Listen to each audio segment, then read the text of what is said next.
Kerosene and fire do not mix. There is a strict rule in Boy Scouts that what goes in the fire stays in the fire, unless it's a person. You are about to learn one reason why my troop adds on, unless that person is Kevin. Obligatory warning, this story takes place several years ago, so I probably won't remember all the details. I know a Kevin who was in my Boy Scout troop. One day on a camp out, Kevin and another scout, who I'll call Alex, were cooking on a kerosene stove. I don't remember what. In the process they both managed to spill kerosene on their hands. They left the other cooks in charge of dinner and went to clean the kerosene off their hands. Alex washed his hands with soap and water like a normal person. But not Kevin. Oh no, Kevin decided that the best way to get kerosene off his hands was to burn it off. So he did. He stuck his hand in the already flaring campfire. It, of course, caught fire and burned the kerosene right off. Kevin managed to figure this out and blew out his hand. Now, you would think that would be the end of the story. But wait, there's more. To prove that the kerosene was burnt off, Kevin stuck his hand in the fire again. He knew it would burn again, even though there was no kerosene on it. And yet he did. He promptly began cursing and blew out his hand again. Sadly, he was not the only Kevin in my troop. In fact, among the scouts older than me, being smart was the exception, not the rule. I could go on all day with stories of dumb stuff my troop did. I'm mildly concerned by the amount of Kevins we've been hearing about in scouts. They are not uncommon.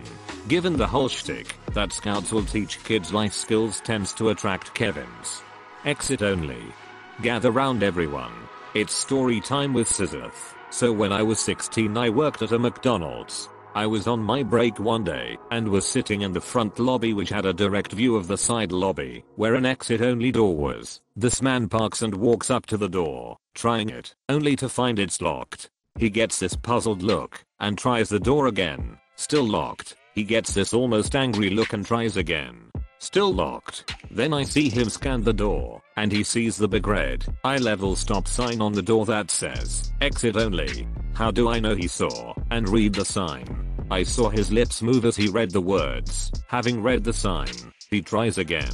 Of course, still locked. He then starts toward the front door and stops about halfway before turning around, rushing back to the door, and trying again, as though he thought he could sneak up on the door and catch it off guard. Finally deciding he's not getting in that way, he came to the front door and got in line.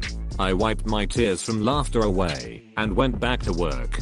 Right back quote exit only, and I'm exiting outside. Kevin eats Orbeez in middle of class. Context of Orbeez: they are little plastic balls that start at 1/4 of an inch. However, if you soak them in water they grow to 1/2 or full inch. Had a Kevin in my class and someone gave him Orbeez, he ate them. He was forced to go to the nurse's office. It was tempting to buy some and give some to him myself. I'm married to a Kevin. Oh, the stories I have. I think my husband could be the king of all Kevins. One of my favorites is when he wanted to remove his back hair but no one was around to help. He is not a hairy person at all, but when he gets something in his head he can't stop thinking about it. His great idea was to get an body hair remover, spread it on the bathroom floor, and lay in it. I can picture all 6 feet 4 inches 300 plus LBS of him doing their angels in our bathroom. He gets in the shower and rinses it off, and then goes about his day. Went to a work appointment, worked out at the gym, then picked up the kids from school. While walking out, our son asked why he had a bald spot in the back of his head. OMG, he got nair in his hair and had a perfect bald shaped 3 on the back of his head. After a few more days more hair fell out and it was a perfect 8.